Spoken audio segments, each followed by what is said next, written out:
저희가 이제 문학관 내부로 드디어 들어왔는데요.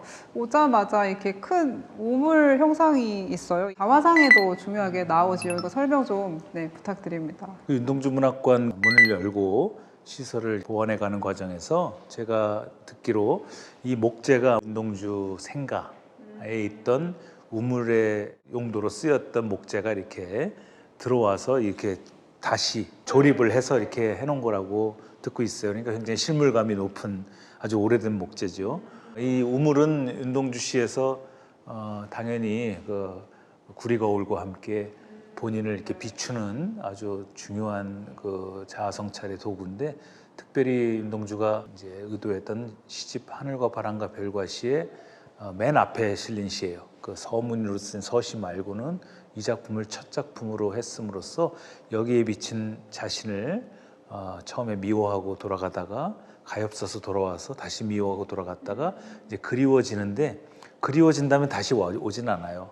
그게 아주 중요한 포인트인데, 그러면서 생각하는 거죠. 우물 속엔 달이 밝고 하늘이 펼치고 가을이 있고 파란 바람이 불고 추억처럼 사나이가 있습니다 라고 함으로써 이제 그 사나이들은 다 추억이 된 거예요. 그리고 그 추억을 떠나온 나는 이제 성숙한 거죠, 말하자면. 그러니까 다시 가서 미워할 필요가 없는 거죠. 그런 일종의 성장 드라마를 이 우물 속에 비친 자기를 본 것은, 아마 이 우물에서 이렇게 사선으로 보면은 교회도 비치고 학교도 비쳤다니까 윤동주가 늘 일상적으로 북간도에서 아마 마주했을 그 사실적인 공산이 크고요. 그다음에 상징적으로 보아도 이제 거울의 역할을 해주는 그런 건데, 우물을 이렇게 본격적으로 한국 시사에 어떤 좋은 소재로 끌어들인 것도 윤동주에 이르러서 비로소 가능하지 않았을까, 이런 생각이 듭니다. 보니까 우물이 그러면 시를 쓰는 자, 그리고 윤동주 그냥 인간으로서 윤동주가 갖는 자 모두를 투영해보고 또 반사시켜보고 하는 그런 어떤 메타포이자 어떤 장치인 것 같은데, 보니까 전시실의 이름이 이 전시실이 이제 열린 우물이고 3 전시실이 닫힌 우물이었어요. 네. 문학관이 기획한 건 이제 관람객들이 오셔서 가서 열린 데서도 자기를 보시고 닫힌 데서는 이제 윤동주와 마주함으로써 또 이렇게 보시고 이러는 거를 기획한 것 같아요. 그래서 이 윤동주 문학관 전체가 우물의 상상력으로 기획된 것이라고 보아도 될 것 같습니다. 네.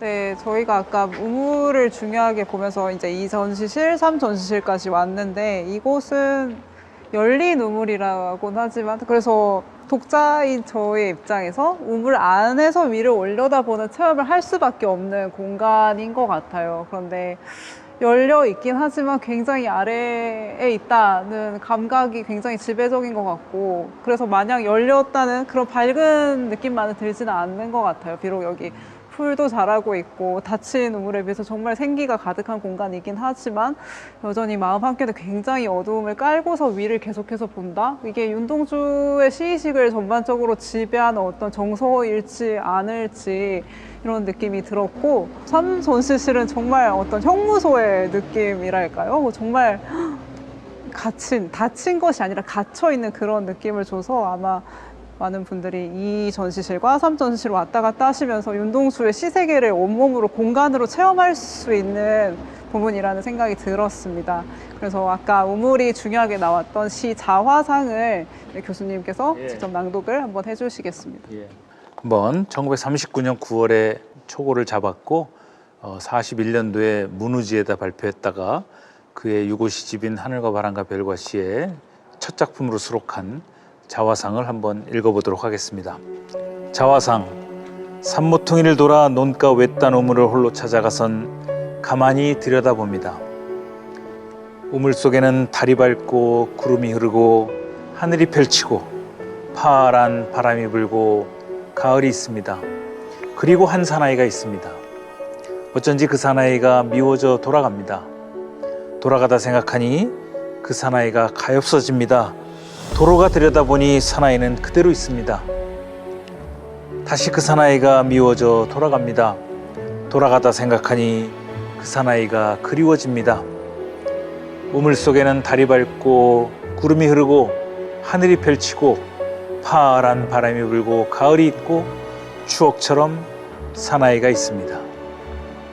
윤동주가 자신의 시집의 첫 작품으로 수록할 만큼 스스로에 대한 어떤 그 존재 증명에 가장 뛰어난 전범으로 삼았던 작품이니만큼 윤동주의 대표작으로 또 많이 알려져 있고 또 우리가 그것을 누리기에 손색이 없는 아주 성장의 그 모습을 자기를 혐오했다가 가엾어 여기다가 다시 혐오하고 다시 그리워하는 우리의 내면 속에 하루에도 몇 번씩 일어나는 그런 감정의 흐름을 통해서 결국 추억으로 그걸 돌리고서 이제 남겨가는 그런 윤동주의 모습을 이 작품을 통해서 읽을 수 있을 것 같습니다.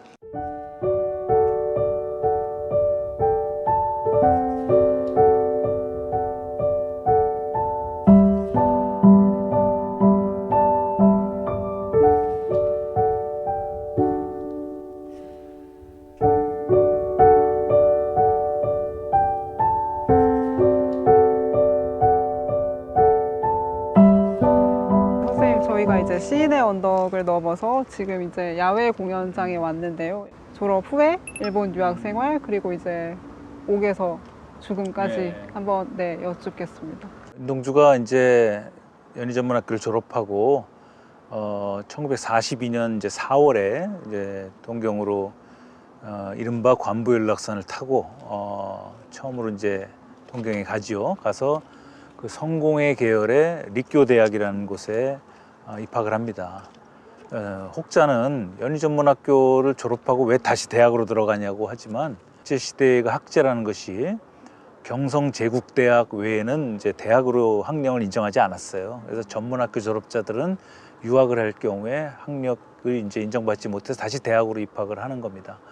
그래서立교대학에서 한 학기 있고 사촌형인 그 송몽규가 있는 교토로 9월에 이제 편입학을 해서 10월부터는 이제 도시사대학, 한자로 표기하면 동지사대학을 다님으로써 교토에서 송몽규 형과 이제 1년 정도 같이 생활하다가 그 이듬해 43년 이제 7월 무렵에 이제 붙잡히는 거죠. 두 분 다 독립운동죄로. 그래서 거기서 시모가모 경찰서에서 취조받고 후쿠오카로 이감되어서 거기서 한 1년 반 정도 옥중 생활을 하시다가 45년 2월 16일 날 돌아가시는 게 전생이에요. 송몽규는 똑같이 잡히고 똑같이 옮겨져서 그로부터 한 며칠 후인 3월 7일 날 돌아갑니다. 그래서 두 분은 1917년생 동갑에 1945년생 죽음도 같은 해 했고 유해가 옮겨져서 지금 지린성 연변 조선족 자치주의 용정마을 뒷산에 둘이 나란히 묻혀 계십니다. 나란히보다 한 15m 정도 떨어져 있는데 시인 윤동주 지묘라고 써 있고 이쪽은 청년문사 송몽규 지묘라고 써 있어서 정말 삶과 죽음을 나란히 한 형제이자 동지임을 형상적으로 보여주고 있습니다. 그런데 이제 여기서 또 강조해야 할 것은 윤동주가 동경에서 쓴 작품이 5편이 있어요. 5편. 흰 그림자, 흐르는 거리, 사랑스러운 추억, 쉽게 쓰여진 시, 봄. 이렇게 5편 쓰고 학교에 편지지로 써가지고 서울에 있는 동기 동창 강초중한테 보냅니다. 사연과 더불어. 근데 강초중이 이제 아무래도 일제시대니까 위험하다고 생각했는지 보관의 편의 때문이었는지 그걸 이렇게 사연을 버리고 시만 남겨요. 시만 남기는 과정에서 4편은 그대로 있고 마지막 봄이라는 작품이 마치 좀 잘려나간 듯한 느낌을 줘서 윤동주 씨의 5편 중에 유일하게 창작 연월이 쓰여져 있지 아니하고 시도 좀 중간에 끊긴 듯한 느낌이 들어요. 그러나 윤동주가 그냥 완성했다는 작품으로 보고 그걸 마지막 작품으로 환산하는 거죠. 그래서 교토에 가서도 많은 작품을 썼겠지만 남아있는 것은 없습니다. 윤동주의 5살 연상인 오촌 당숙 윤영춘 씨가 윤동주가 교토에서 잡혔을 때 경찰서로 면회 갔을 때 윤동주가 조선어로 쓴 자신의 작품을 일본어로 많이 번역하고 있다는 것을 목격했다고 증언한 바가 있어요. 그러니까 이제 불온한 내용이 들어있을까 봐서 일본인들이 아마 번역을 시킨 모양인데 하여튼 원본도 번역본도 지금 남아있지 않습니다. 제 느낌에도 교토에 가서 아주 훌륭한 작품을 썼을 거라고 생각하지만 남아있는 것이 없으니까 동경에서 썼던 그 작품이 마지막 작품입니다. 그래서 윤동주가 졸업 후에 간과 참회록을 쓰고 동경가서 5편 써서 그걸로 이제 자신의 작품 생활은 마감한 겁니다. 그러면 이게 저로서는 마음 아픈 일인데, 그러면 그 마지막 작품에 쓸 때 윤동주의 나이는 제가 셈법을 해보니까 24년 5개월 그리고 7일째입니다. 24년 5개월 7일 동안 작품 활동을 했어요. 그 이후에도 사셨지만 기록이 남아있지 않아요. 그러니까 온전하게 20대 초반만 산 분입니다. 후반은 기록이 없거나 감옥에 있었으니까. 그러니까 이상이나 박인환이나 기영도처럼 같이 요절했지만 20대 후반에 좋은 작품을 쓸 기회를 얻었던 그분들과는 조금 달리 윤동주는 20대 후반에 라이터로서의 생애는 허락되지 않았습니다. 그러고 보면 한국 문학사에서 요절문인 중에서도 가장 일찍 자신의 성숙한 세계를 마감한, 그것도 완성도 높게 이룩한 분입니다. 정말 만일 윤동주에게 20대 후반이 허락되어서 이상의 날개처럼, 기영도의 입속의 검은잎처럼, 그리고 박인환의 세월이 가면처럼 20대 후반에 쓸 작품이 혹시 허락됐더라면 저는 아주 대단한 작품을 썼을 거라고 생각합니다. 왜냐하면 늘 발전하고 배우고 넘어서고 품는 시인이었기 때문에 그러합니다. 그래서 윤동주의 그 피체와 죽음은 그런 면에서 안타까운 일이고, 우리가 윤동주의 그 비극적 생애를 되찾아오는 일은 아주 중요한 것 같아요. 저는 여기서 개인적으로 불행했지만 그걸 후세의 기억들이 불멸로 만드는 예술의 법칙을 생각합니다. 불행한데 불멸이 된다는 그것이 예술의 원리 같아요. 윤동주는 성인으로서의 삶을 몇 년 못 살다 가셨지만 그래도 우리에게 이렇게 미완의 완성을 줘가지고, 또 우리 민족 시인으로서, 또 민족 시인을 넘어서는 우주적인 시인으로서 남는 그 역할을 마지막 동경에서 펼치려다가 이제 미완의 생으로 그친 셈이죠.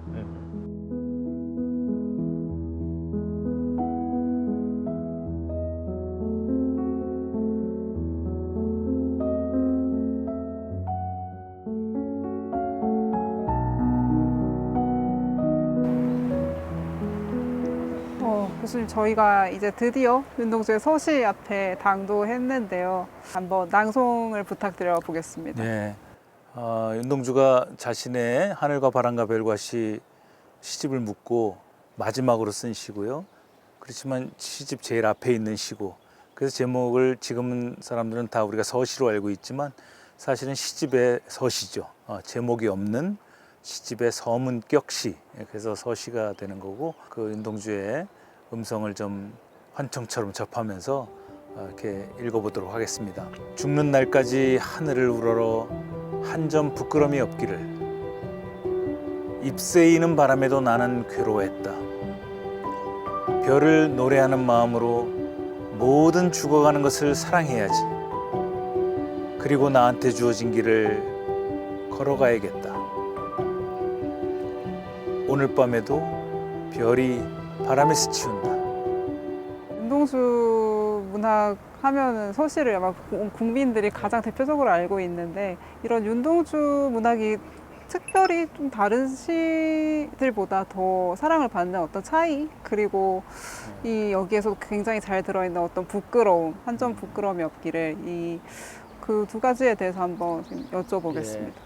뭐 사람마다 윤동주를 좋아하는 이유도 뭐 다양할 것이고, 또 연구자들도 윤동주의 탁월함에 대해서는 그 의미를 이렇게 부여하는 측면들이 다 다른 것 같아요. 근데 제가 보기에는 윤동주가 이렇게 생명력이 길고 지금도 탕진되지 않는 그런 매혹을 주는 이유는 약간 좀 주변적으로 보면은 이분이 미완의 삶과 죽음을 죽은 일단 청년이라는 이미지, 그의 준수한 외모, 그리고 엘리트적인 속성들, 그리고 시의 어떤 완성도, 이런 것들이 아마 윤동주의 그 어떤 외피를 이루고 있을 것 같고요. 제가 보기엔 그 외피 안에 내질이라고 하는 것을 두 가지만 말씀드리면, 하나는 윤동주는 한국 시사에서 거의 최초로, 이때 거의라는 말은 백석이라는 존재가 있기 때문에 제가 같이 부여하는 건데, 나라고 하는 1인칭 화법으로 평생 시를 쓴 분이에요. 우리 한국 시는 대개 나가 나와도 그 나가 그 노래하는 그 시인 자신인 적이 별로 없었습니다.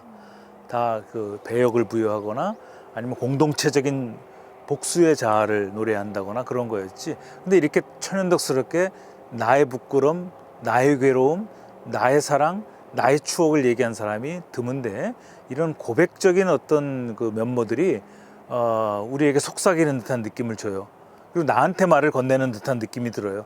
그다음에 윤동주라는 사람이 보이는 듯한 느낌을 줘요. 이런 것들이 아마 독자로서, 청자로서, 또 동시대를 살아갔지만 불행하게 죽은 사람의 목소리를 듣는 어떤 느낌을 주었을 것 같고요.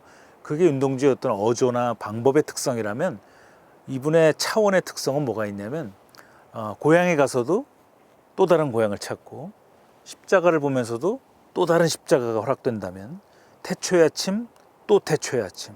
아까 참회록을 우리가 읽어봤는데, 참회록에도 한 줄을 줄여 놓고선 나는 또 한 줄의 참회록을 써야 한다 그러잖아요. 이 또 다른 차원에 대한 갈망이, 물론 우리가 가닿기는 힘들겠지만, 그것이 영어로 말하면 어나더가 아니라 비욘드. 그래서 넘어선 어떤 초월적 세계, 이상의 세계, 다음에 현상적이지 않은 입체적 세계에 대한 갈망을 넣어서, 거기다가 우리가 종교를 넣어도 되고, 무슨 식민지와 해방을 넣어도 되고, 뭐 불행과 행복을 넣어도 되고, 그런 이원 구조로 우리가 비록 삶은 누추하지만, 힘들지고 험난하지만, 우리가 시를 통해서 치유받고 위안받고 그런 비전을 공유하는데 윤동주 씨가 혁혁하게 이바지했어요. 윤동주가 비록 어린 나이에 시를 중단했지만, 어떻게 그 두 가지 한국 시의 아주 압도적인 성격을 시에 구현함으로써 지금 보아도, 너무 어린 나이에 썼지만 우리가 독자들이, 또 연구자들이 매력을 항구적으로 갖는 것 같아요. 그리고 이게 부끄럼 얘기도 나왔지만, 저게 염치나 무슨 그 수치심하고는 다른 거거든요. 염치나 수치심은 우리가 쟤 참 염치가 없어, 또 내가 어제 참 창피를 당했어 할 때, 그런 것들은 다소 윤리적인 거지 않습니까? 근데 이거는 좀 실존적인 거죠. 우리가 다 부끄럽지요. 부끄러운데, 그 윤동주가 시집을 딱 펼치면 이걸로 시작하잖아요. 한 점 부끄러움이 없기를. 그리고 시집을 덮을 때 끝나는 시가 별에는 밤이에요.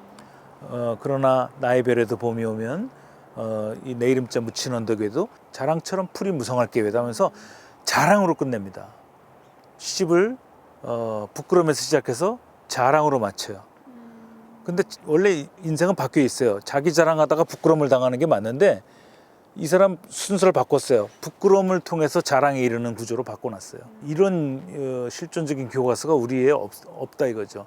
그래서 윤동주가 그걸 기획을 했건, 저는 기획했다고 보고, 윤동주의 첫 작품이 부끄러움에서 시작하고 마지막 작품이 자랑으로 끝나는 거는 아마 자신의 생에 스스로 부여한 마지막 칭송 같아요. 자기 스스로에 대한 칭찬, 자기 스스로에 대한 기대, 자기 스스로에 대한 긍정, 이런 거. 지금 부끄러움이 없잖아요. 우리가 다 부끄러움을 다 잃어버렸는데, 이렇게 부끄러움을 자청한 영혼이 나중에 자랑에 이르는 이 드라마야말로 아마 우리 시사에 존재하지 않는 윤동주만의 브랜드 같습니다. 그 브랜드가 아까 말씀드린 요절의 불행과 준수한 외모와 엘리트적 속성과 시의 어떤 완성도, 이런 것까지 겹쳐져서 윤동주라고 하는 불멸의 브랜드를 만드는 것 같아요.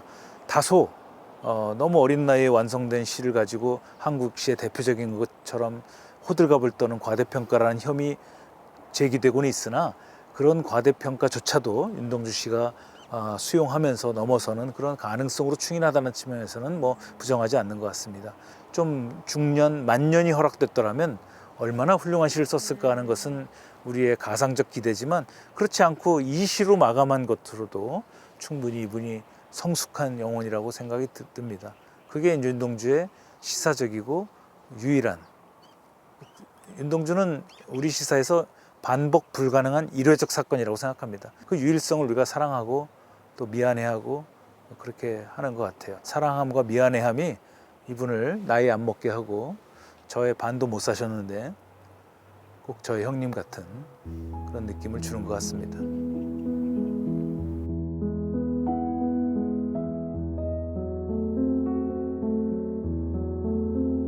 오늘 쾌청한 초여름 날씨에 윤동주 공간 기행을 한 것 같습니다. 연세대학교와 김송 선생 댁 하숙집 터와 지금 윤동주 문학관, 윤동주 시인의 언덕까지 서울의 서대문구, 종로구 일대를 이렇게 돌아다녔는데 아마 전승민 씨로서는 처음 길일 것 같은데요. 어때요? 좀 느낌이 어땠어요? 저는 그러니까 기대했던 바와 너무나 달랐어요. 그러니까 이게 무슨 말이냐면 너무나 훨씬 더 생동감 있다고. 그러니까 학교에서부터 지금 여기 시내 언덕까지 쭉 같이 오면서 이제 교수님과 작품을 직접 낭송해 보기도 하고 그 장소를 느껴보기도 했잖아요. 사진을 보고 특히 뭐 기념관에서도 그랬고 너무 온몸으로 제가 의식하지 않은 채로 스며들었던 것 같아요. 저는 너무나 큰 충격이기도 하고, 네, 감동적이기도 하고, 그리고 무엇보다 날씨가 너무 좋은 것도 크게 한몫했어서 잊지 못할 날이 될 것 같습니다. 네. 교수님은 또 어떠셨는지. 저로서는 뭐 익숙한 공간들이긴 했지만 이렇게 하나의 내러티브로 이렇게 엮어서 연희 전문 시절 그리고 일본에서의 생활, 그 인생 후기를 좀 이렇게 돌아본 것 같아요. 후반이라고 해야 젊은 나이지만 윤동주라는 한 분이 뵙거나 만나보지 못했지만 그래도 그분의 생각, 언어, 숨결, 표정까지 이렇게 본 것만 같은 그런 느낌을 주시는 분이에요. 또 이런 데 올수록 그런 생각이 들어요. 그동안 윤동주는 뭐랄까요, 그 민족주의랄까 이런 시선에 의해서 좀 장악되고 소비된 측면이 있어요. 일본이라는 타자가 꼭 있어야 존재했고 저항문이라는 브랜드를 더 붙이기 그러는데 뭐 그런 속성이 없다는 것이 아니라 거기다 묶어두지 말고 시인 윤동주 그리고 하늘, 바람, 별 같은 우주적인 상상력 그리고 인류의 평화 그다음에 죽음을 넘어서는 모든 주권을 사랑했던 그런 어떤 제도와 역사를 좀 넘어서는 비욘드 하는 그런 가능성의 시인으로 읽으면 시대가 좀 달라져도 또 한일 관계가 그때그때 달라져도 윤동주라는 분을 굳이 민족이라는 시선으로 바라보는 데서 좀 벗어날 수 있지 않을까. 그거를 포기하는 게 아니라 그걸 품고 넘어서는 그러한 독법이 이제 윤동주에게 요청되지 않나.